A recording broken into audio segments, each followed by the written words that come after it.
A lie flies lightly. It spreads quickly, enters houses, becomes a joke, slips between the teeth of those who do not think, of those who do not feel. Meanwhile, the truth walks, alone, silent, heavy. Sometimes it takes days, months, even years, but one day it arrives. And when it arrives, it does not need to shout. It simply exists. And just by existing, it suffocates. This is the part no one tells. What happens after the gossip, after the judgment, after the stones? What happens when that person who was rejected, humiliated, pointed at, not only survives, but comes back, alive, strong, whole? The city feels. It feels as if choking on its own venom, because what was once laughter is now shame. And shame does not hide behind pretty words. It appears in the looks that avert, in the greetings that vanished, in the uncomfortable silences. The truth not only corrects the facts, it reveals faces. It shows who laughed, who lied, who kept quiet when they could have said, "This is wrong." And in this dirty mirror, no one likes what they see. Pain now shifts sides. Those who once felt big by diminishing someone now realize the size of their own cowardice. But it's not just about the error, it's about the conscience of it. It's when the entire city, even without coordinating, feels at the same time the same thing, that they messed up badly, that they messed up together, and that perhaps there is no way to go back. This is a story for those who were chosen as a target, for those who lived the weight of isolation, the pain of injustice, and the coldness of indifference. For those who heard doors closing, saw looks turn away, and felt firsthand what it is to be treated as nothing by people who think they are everything. You didn't imagine it. It wasn't drama. It wasn't exaggeration. You were chosen, and they tried to bury you with words. But it is also a story about something bigger. What happens when someone chosen to be defeated decides not to die there? When they choose to grow? When they decide that the truth is stronger than any manufactured narrative? When they resurrect not to avenge, but to live? Not to prove anything, but to be. This video is an invitation, a call to those who were erased, a reminder that the truth, once revealed, has the power to make the world look differently. You were not weak for falling. They were cruel for pushing. And now, it is you who continues. It is you who walks while they stumble over their own lies. And that is why the shame is not yours. It never was. Now let's go step by step, because each part will show why the city feels this discomfort that doesn't pass, this guilt that burns, this shame that drips from the face of those who tried to hide behind their reputation. Before that, don't forget to subscribe to the channel and turn on notifications. When your pain became a brick in their reputation, you were not just judged, you were used. Your story, your stumbles, your struggles, all became material to keep others' illusions standing. The whole city needed someone to point at, and for some reason, they chose you. Perhaps it was your courage not to fit in. Perhaps it was your sensitivity. Perhaps it was your strength, even when you seemed weak. But the fact is they looked at you and decided, it will be this one. And from there, it didn't matter anymore what you did or said. The verdict had already been given, and your pain became a brick in the wall that supported their reputation. The city united on top of your flaws. Small things took on enormous proportions. One of your mistakes became weeks of conversation. A slip-up was quickly discarded. You were the story they told their children as an example of what not to be. You were the main character of jokes, whispers, phrases cut in half as you passed. But the cruelest part wasn't even what they said. It was the pleasure with which they spoke. That discreet satisfaction in the eyes of those who told one more dirty detail, one more distorted version. as if your pain fed something inside them. And it did feed. It fed the ego, the pride, the illusion that they were on top, that they were better, more correct, cleaner. They weren't interested in the truth. The truth would spoil the narrative that held their unity. Because talking about you created bonds. It was the common subject. It was the meeting point. While you bled, they toasted. And the blood wasn't even theirs. It was yours. But it flowed through the city streets as if it were everyone's, because everyone used. They turned you into a dirty mirror where they could look and feel clean. And the saddest, many didn't even stop to think about what they were doing. They repeated what they heard, laughed at what was told, pretended neutrality while they bathed in the feeling of being right. And, by doing this, they built reputations on top of your ruins. You were reduced to a story told 1,000 times, always with new lies, always with more drama.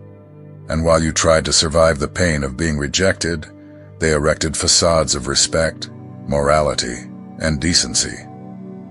But all of that was a fragile construction, sustained by denying your truth. Today, all of this begins to crumble, because you are still here. You did not disappear as they expected. You did not break as they bet. You did not become the end of the story. You became the beginning of another. And that is breaking down the walls they built.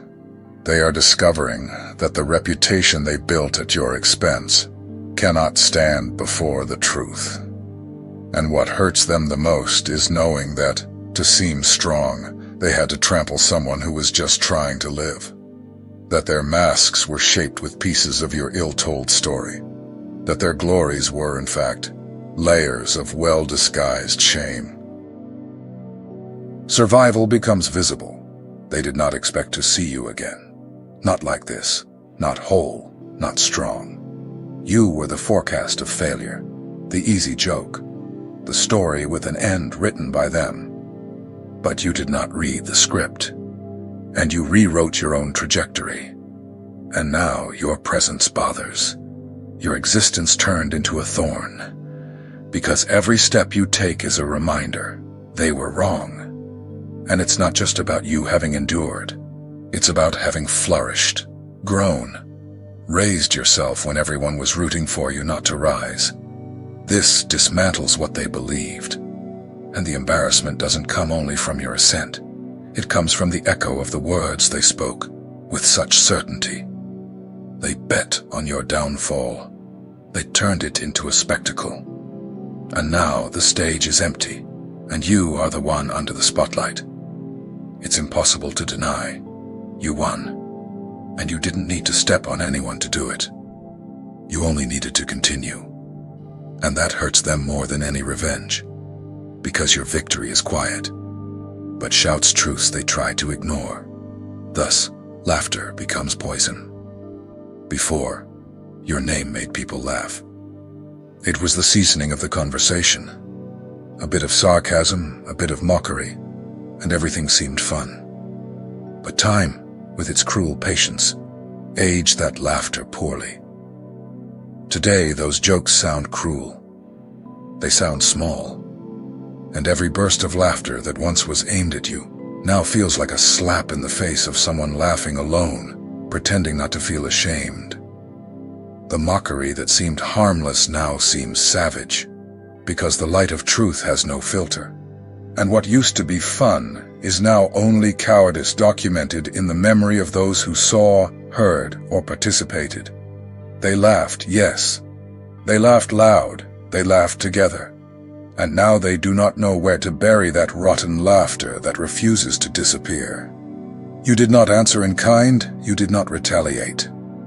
And that exposed them even more. Because nothing is more humiliating than realizing that you never needed to descend to their level. Your calm disarms, your dignity condemns them, and the echo of their own laughter shames them more than any reply you could have given. Ma, not everyone attacked you. Not everyone spread lies, raised their voices, or created stories. But many were silent. Many watched from the balcony.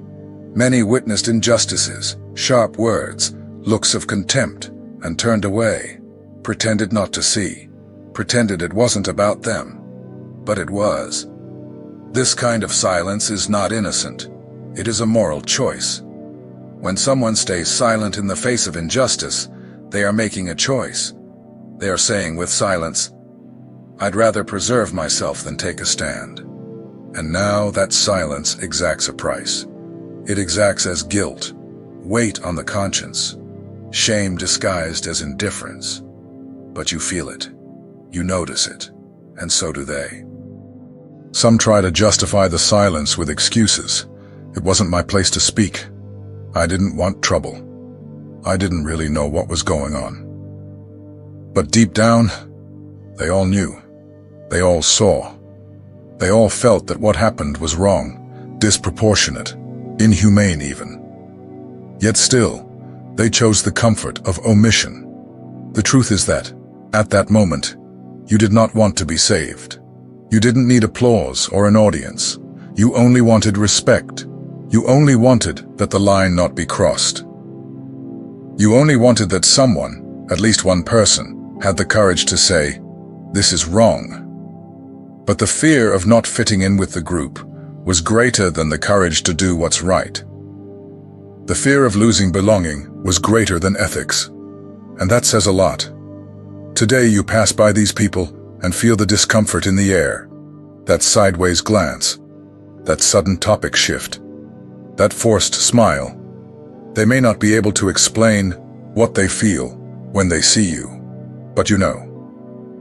It is guilt. It is the weight on the conscience.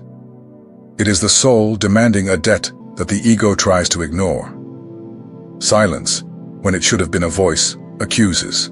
It accuses inside. It marks. It leaves invisible but present scars. Because doing nothing when something could be done is to be part of it. To be an accomplice. To sign off on injustice with the pen of cowardice. And the deepest thing of all is that you forgave. Not out of weakness, but for liberation. You moved on. But those who stayed silent are still stuck in the past. They still remember that moment when it could have been light, but they chose to be shadow. And now, they see in you everything they could not be. Courage, dignity, firmness. And for that reason, many no longer look you in the eyes, because your gaze reveals. Your gaze does not judge, but it does not forget either. Your gaze says, "I saw you silent. And yet, I survived." This bothers deeply, because your silence today has more voice than theirs at that time. You became a symbol of resistance. You became a living memory of a wrong choice they made. And the hardest thing to face is that you moved forward lightly, and they stayed heavy. Because those who choose the easier side, even knowing it is the wrong side, carry the price of it in their soul.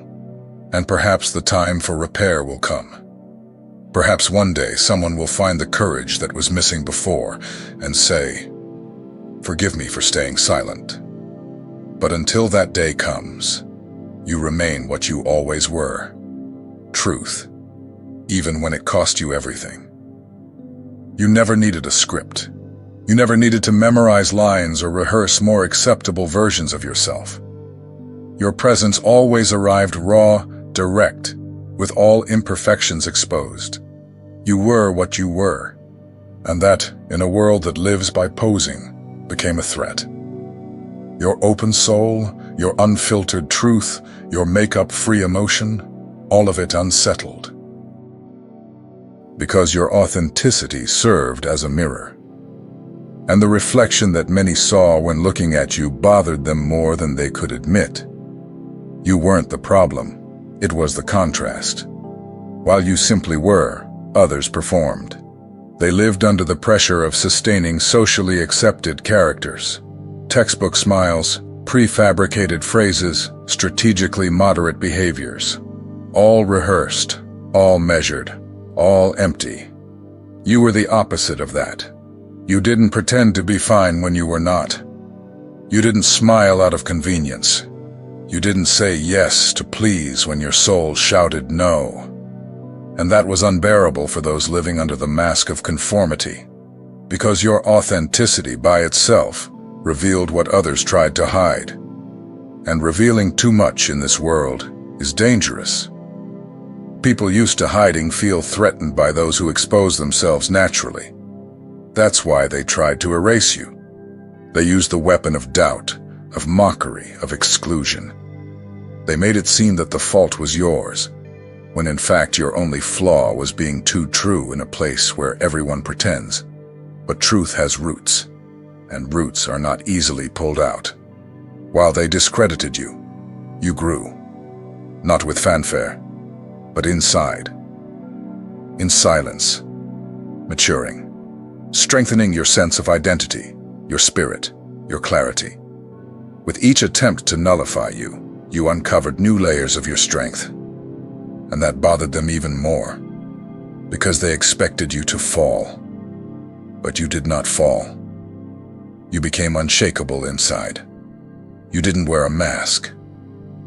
And because of that, you were a painful reminder. You were the materialization of what others did not have the courage to be. You showed that it is possible to live with coherence between what you feel and what you say, between who you are and what you show. And that dismantled the collective performance, where everyone pretends that everything is fine, even when it isn't. Those who live by appearance are frightened by those who live by essence. Your light did not come from spotlights, but from your inner coherence, from the peace of someone who does not need to please to exist. And while others chased validation, you walked toward freedom. This is not arrogance, this is courage. Courage to be even when being is dangerous. The truth has a spiritual force. Even when they try to bury it, it rises again. Even when it is silenced, it whispers in the corners, and gradually, it finds space. Your truth, ignored for so long, began to stand out, not because you fought for the stage, but because those who shine by being whole illuminate naturally, without effort, without marketing, without performance. And the most ironic thing is that while they continued to spend energy to keep their facade standing, you grew stronger simply by not needing them. He who is does not compete. He who is fills. And where there is truth, there is no contest. There is respect. There is clarity. There is soul. You did not beg for space. You occupied yours by spiritual right. Now, what used to be your pain has become your strength. What mocked you now admires you in silence. Because deep down, everyone knows. Those who sustain an image live in constant fear of being unmasked. And you sleep in peace, because there is nothing to hide. Children do not accept half-truths. They were not trained to swallow absurdities disguised as tradition. They were not born afraid to ask questions. When they look at the world, with those clean and innocent eyes, they see what adults spent years trying to hide. And then comes the unsettling question, why did they do this to him? This question, asked so simply, dismantles the entire structure of justifications that adults built with so much effort. It was another time. You don't understand how it was. Things were different.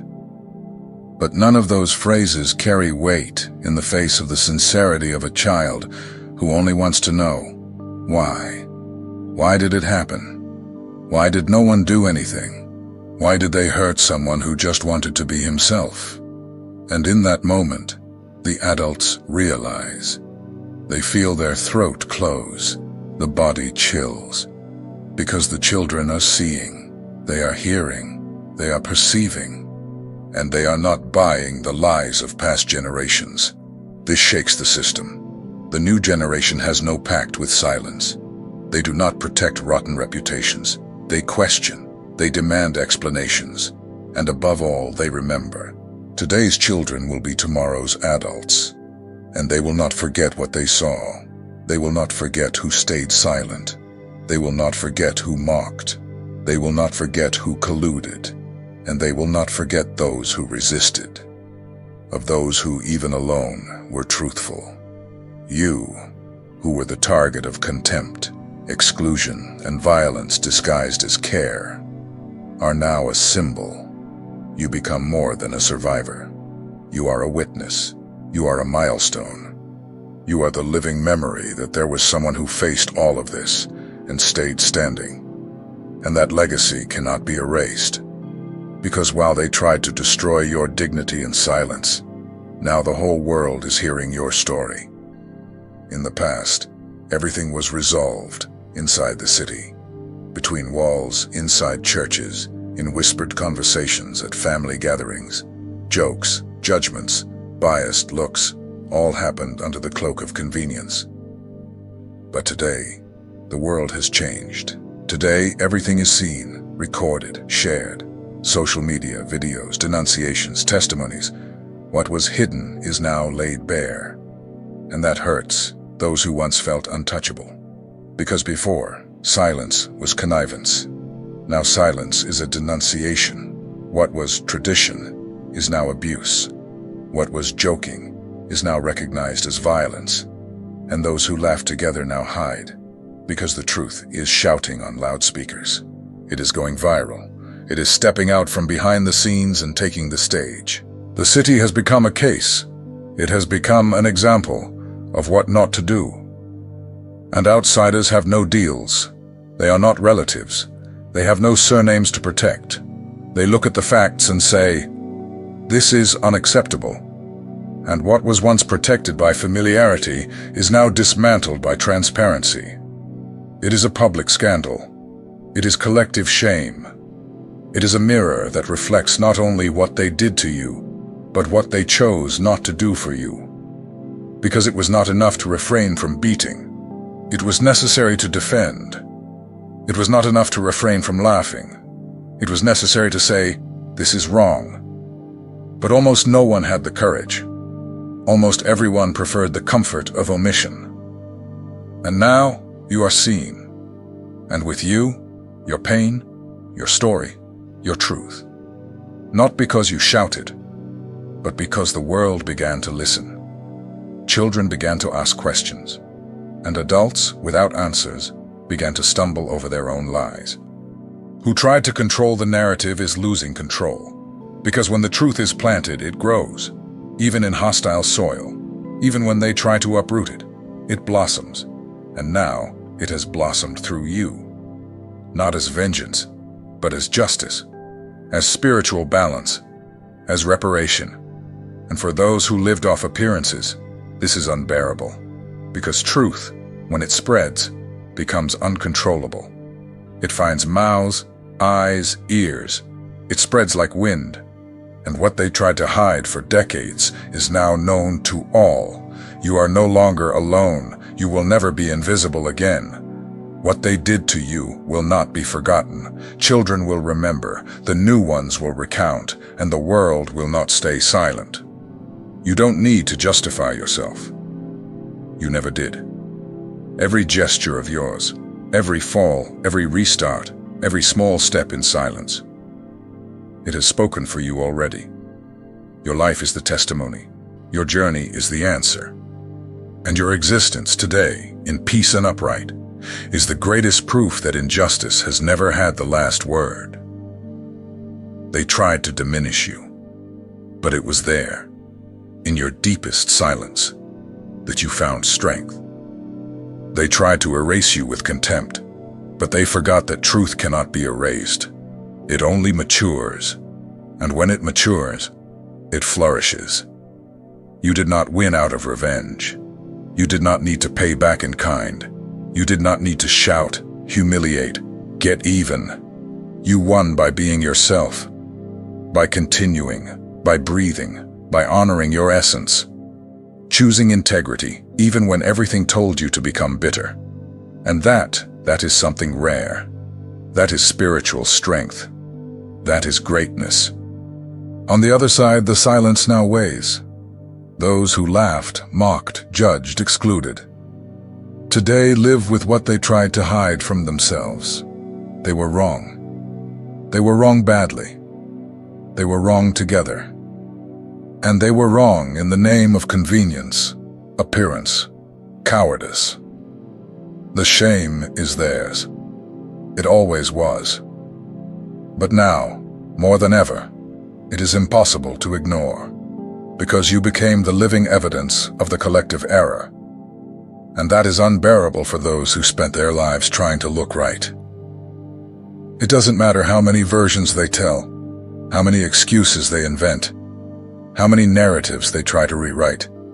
Your truth does not need defense. It remains.